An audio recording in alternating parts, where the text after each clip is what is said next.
बिस्मिल्लाहिर्रहमानिर्रहीम अस्सलाम वालेकुम वरहमतुल्लाहि वबरकातुहू। उम्मीद रखता हूँ आप लोग सब खैर खैरियत से होंगे। जिस तरह आप लोगों को नज़र आ रही है, ठीक है, एक्सरसाइज MCQs है, chapter number 13 electromagnetism, page number 141। Page क्या है? 141 है, ठीक है। KPK book. तो इसको देख ले, बुक को सामने रख के MCQs का एक्सप्लेनेशन सुने।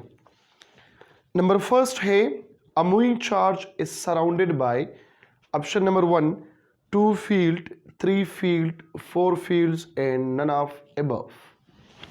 एक चार्ज जब मोशन में होता है तो इस पे कितनी फील्ड्स है?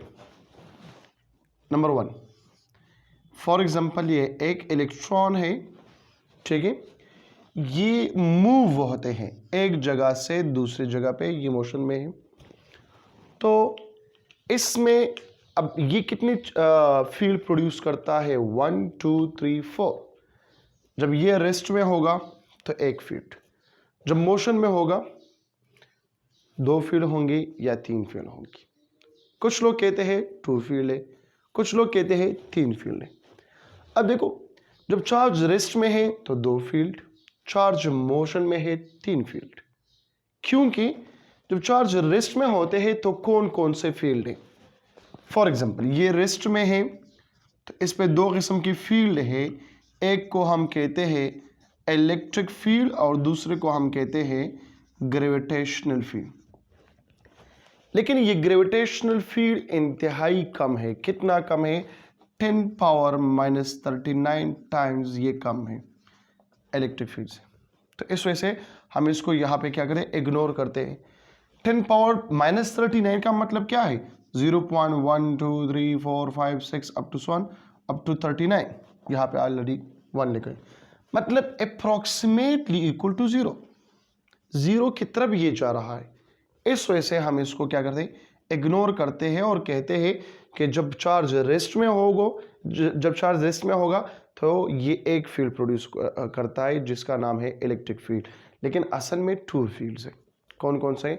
इलेक्ट्रिक फील्ड और ग्रेविटेशनल फील्ड। तो फिर आप वहां पे बताएंगे कि अगर हम ग्रेविटेशनल फील्ड को इग्नोर करें तो फिर एक फील्ड प्रोड्यूस करता है, दैट इज इलेक्ट्रिक फील्ड, ठीक है। अब चार्ज मोशन में है, क्वेश्चन भी यही है कि जब चार्ज मोशन में आ जाए तो फिर कितनी फील्ड प्रोड्यूस करेंगे? 3 फील्ड होंगे। यहां पे कौन कौन से होंगे? Electric field, magnetic field and gravitational field. हाँ, अगर स्टेटमेंट में इस तरह कुछ गिवन है कि if the gravitational field is ignored, neglected, तो फिर 2 फील्ड होंगे, इलेक्ट्रिक फील्ड और मैग्नेटिक फील्ड। जब मेंशन नहीं है तो जब चार्ज मोशन में होंगे तो ये कितने फील्ड प्रोड्यूस करेंगे? That is 3। सो ऑप्शन कौन सा करेक्ट है? ऑप्शन नंबर बी करेक्ट है, 3 फील्ड। क्लियर है? Number 2, a photon while passing through a magnetic field are deflected toward north pole, south pole or ionized या none of these। तो photon क्या है? Photon is a form of energy. Higher energy shell से जब electron jump लगाते हैं lower energy shell पे तो ये फोटॉन रिलीज करता है, ठीक है, एनर्जी रिलीज करता है। तो हम क्या कहेंगे कि ये तो एनर्जी है, मास है, तो ये डिफ्लेक्ट नहीं होता। सो ऑप्शन नंबर डी है। फर्स्ट में ऑप्शन क्या है? इसमें है option A, sorry option B, और सेकंड में है ऑप्शन नंबर डी करेक्ट है, ठीक है, नन ऑफ दिस। नंबर 3 क्या है? Magnetism is related to stationary charges. नहीं, क्योंकि जब चार्ज स्टेशनरी है तो इलेक्ट्रिक फील्ड और ग्रेविटेशनल फील्ड प्रोड्यूस करता है। क्या है? Moving charges. बिल्कुल मूविंग चार्जेस है। क्यों मूविंग चार्ज है? क्योंकि मैग्नेटिक फील्ड पैदा हुआ है जब चार्ज मोशन में है। ऑप्शन नंबर सी में कहता है स्टेशनरी एंड मूविंग चार्जेस। नहीं, स्टेशनरी से बिल्कुल प्रोड्यूस नहीं होता, ठीक है, तो सिर्फ और सिर्फ मूविंग चार्ज से प्रोड्यूस होता है। So option number B is correct one. MCQ number 3 में ऑप्शन बी लगाए। Number 4, when charge particle enter perpendicular to magnetic field, the path followed by it is helix form होगा, circle form होगा, straight line होगा या ellipse होगा। क्या कहता है नंबर 4 में कहता है कि फॉर एग्जांपल एक यूनिफॉर्म मैग्नेटिक फील्ड है, एंट्री पेज मैंने यूनिफॉर्म मैग्नेटिक फील्ड कंसिडर किया है और इसमें हम एक चार्ज को फेंके कौन से एंगल पे, 90 डिग्री पे, तो ये in the form of circular motion start करेगी। ये पाथ कवर करता है सर्कुलर मोशन स्टार्ट करेगा। आप लोगों ने पढ़ा है ना, ठीक है, क्या पढ़ा है कि इस केस में सेंट्रीपिटल फोर्स और मैग्नेटिक फोर्स ये दोनों बराबर होते हैं। सेंट्रीपिटल फोर्स किस चीज़ के बराबर है, mv² divide by r is equal to qvb, तो ये दोनों खत्म, क्या मिल गया, mv divide by r is equal to qb। Motion of charge particle in uniform magnetic field, ये टॉपिक है और इससे ये आ गया है। फॉर एग्जांपल ऐसे एमसीक्यूज पे इसका स्टेटमेंट मैं चेंज करता हूँ।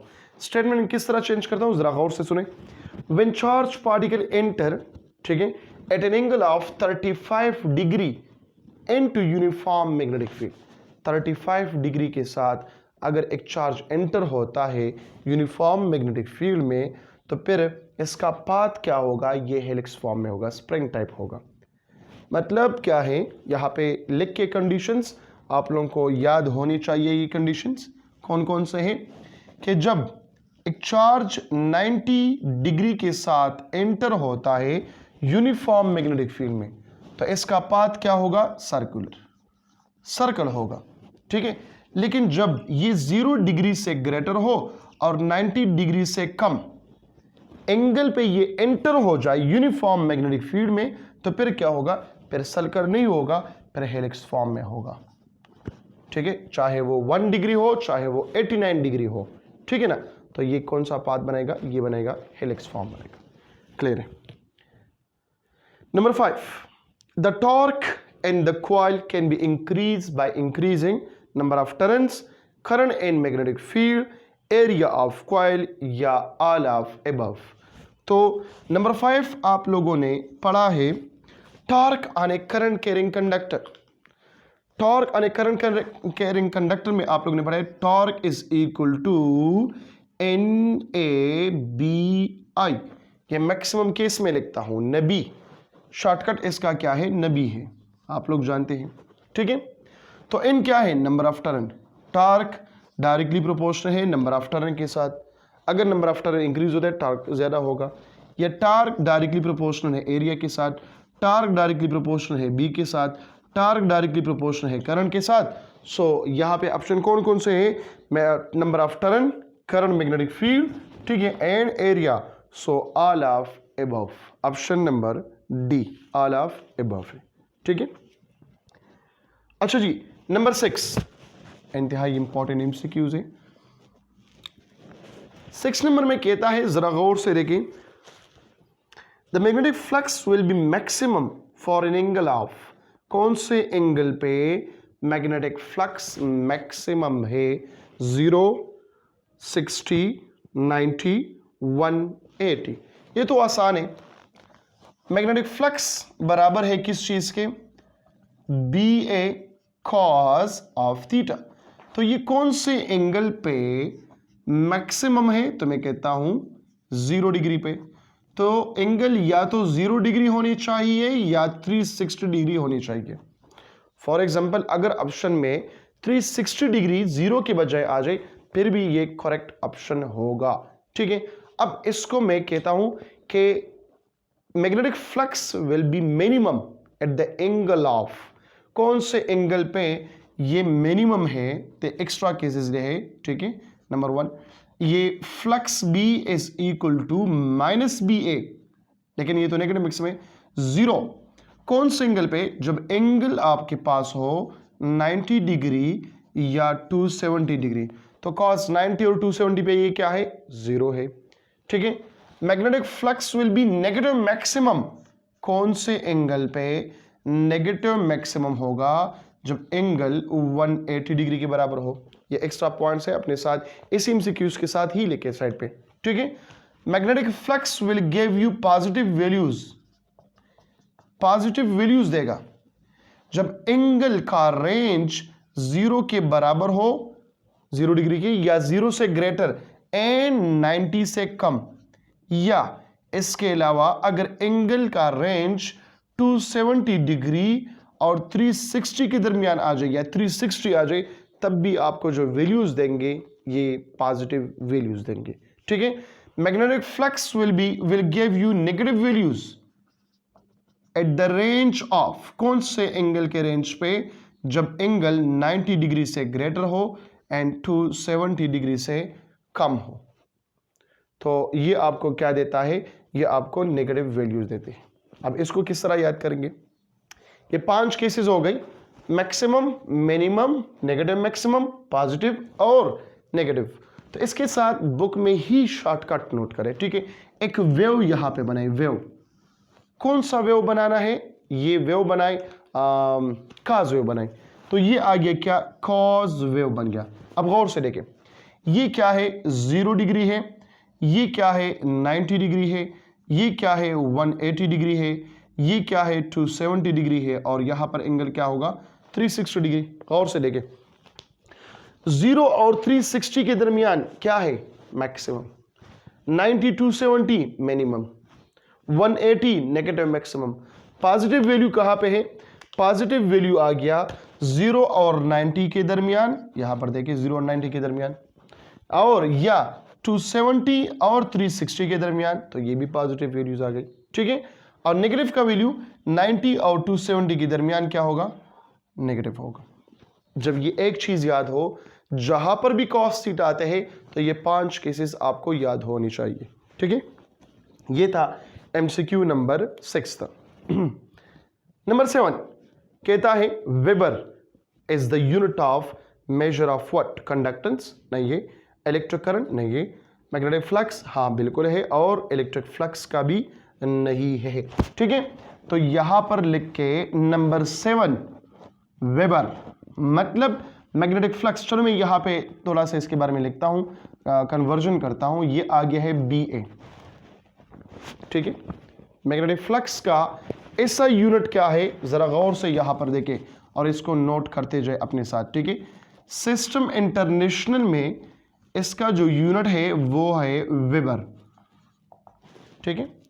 सेकंड नंबर पे जो डिराइव यूनिट है, ये वेबर किस चीज से बना हुआ है, ये किस चीज से डिराइव हुआ है, तो गौर से देखें। बी का यूनिट क्या है, टेस्ला, इसका यूनिट क्या है, metre square, tesla metre square. या इस तरह भी आ सकता है, टेस्ला किस चीज के बराबर है, आप लोगों को पता है ना कि F is equal to ILB, तो B is equal to F divide by IL। तो टेस्ला बराबर है किस चीज के, न्यूटन पर एम्पेयर पर मीटर। तो मैं यहां पे लगाता हूं कि ये इसके साथ खत्म, न्यूटन मीटर पर एम्पेयर, ये भी बराबर है किस चीज के, वेबर के बराबर है। समझ आ रही बात है। तो ये क्या है, डिराइव यूनिट है। ये वेबर किस चीज से डिराइव हुआ है, टेस्ला मीटर स्क्वायर से डिराइव हुआ है, या न्यूटन मीटर पर एम्पेयर से ये डिराइव हुआ है, ठीक है। नंबर 3 इसका लिख के base unit, in term of base unit इसको लेके, सो न्यूटन बराबर है kilogram metre per second square multiply by metre अपनी जगह पे, और ये अब ये ए क्या है, एरिया स्क्वायर है, तो ये खत्म हो गया, ये मीटर स्क्वायर बन गया, ठीक है। तो इससे आप लोग क्या लगाए, बेस यूनिट निकालें। अब यहां पे CGS यूनिट क्या होगा, CGS, तो CGS क्या है, ये है मैक्सवेल, और 1 मैक्सवेल किस चीज के बराबर है, तो वेबर के साथ मालूम करें, ठीक है। हो जाएगा क्या नहीं। अच्छा जी, तो ये आ गया आप लोगों की क्या, यूनिट ऑफ वेबर। इसके बाद क्या है, नंबर 8 कहता है 1 weber is equal to newton ampere square पर मीटर, न्यूटन मीटर स्क्वायर पर एम्पेयर, नहीं ये तो मैंने यहाँ पे गलत किया, ये तो एम्पेयर है, ठीक है। ये यहाँ पर क्या है, एम्पेयर है, तो इसको लिख के किलोग्राम मीटर स्क्वायर पर एम्पेयर सेकंड स्क्वायर। अच्छा, कहता है 1 weber is equal to newton ampere square पर मीटर, न्यूटन मीटर स्क्वायर पर एम्पेयर, न्यूटन एम्पेयर पर मीटर या न्यूटन मीटर पर एम्पेयर। तो मैंने यहां पे लिखो है ना न्यूटन मीटर पर एम्पेयर के बराबर। 1 वेबर इस चीज के बराबर है। सीजीएस में इसका यूनिट क्या है, मैक्सवेल है, इसको लिख सकते हो 9 सेंटीमीटर पर बाइट। ठीक है, मैक्सवेल के बराबर होगा। कैलकुलेशन करें कि 1 न्यूटन मीटर पर एम्पेयर किस चीज के बराबर है या 1 वेबर कितने मैक्सवेल के बराबर है, ये आप लोगों का हो गया होमवर्क। ठीक है, ये जरूर करें 1 weber is equal to dash maxwell. ठीक है, तो ये आप लोग आज जरूर करें।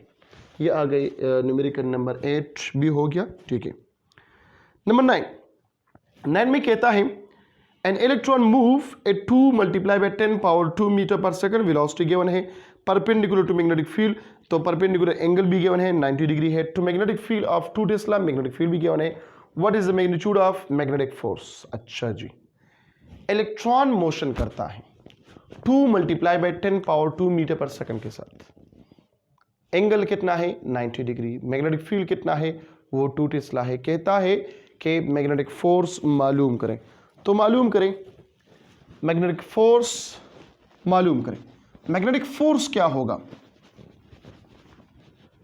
तो मैग्नेटिक फोर्स का फार्मूला आप लोगों को पता है, Q V B sine of theta, ये मैग्नेटिक फोर्स का फार्मूला है। ठीक है, ये है कौन सा number, number 9। As you know right, magnetic force is equal to Q V B, या हम लिखते हैं एन ई वी बी। अब इलेक्ट्रॉन है so N is equal to 1, F B आ जाएगा क्या एन, सॉरी एन खत्म, E V B, so 1.6 multiply by 10 power minus 19 multiply by 2 multiply by 10 power 2 multiply by 2, simplify करें answer आ जाएगा। ठीक है, अच्छा नंबर 10 कहते the force on a charge particle moving parallel to magnetic field, तो parallel आ गया है, पैरेलल का मतलब एंगल कितना है 0 डिग्री, और यहां पर लिख के sine 0 degree.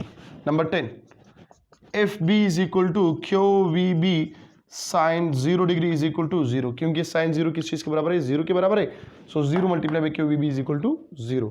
Option number C होगा। ठीक है, number 11 Ampere's law is applicable to any closed path, arbitrary path. ठीक है, सिर्फ सर्कुलर पाथ नहीं है, रेक्टेंगुलर पाथ नहीं है, पाथ पे डिपेंड नहीं करता, अगर डिपेंड करता है सिर्फ क्लोज पाथ पे डिपेंड करता है, एनी शेप पे हो सकता है। ठीक है, सो ऑप्शन नंबर सी होगा, एनी क्लोज्ड पाथ। अब क्या कहता है, the unit of permeability of free space is tesla metre पर एम्पेयर या वेबर पर एम्पेयर पर मीटर। अब कैसे आते हैं, चलो फाइंड करते हैं। आप लोगों को पता है कि B L is equal to mu naught I, B dot L is equal to mu naught I, this is the statement of Ampere's law.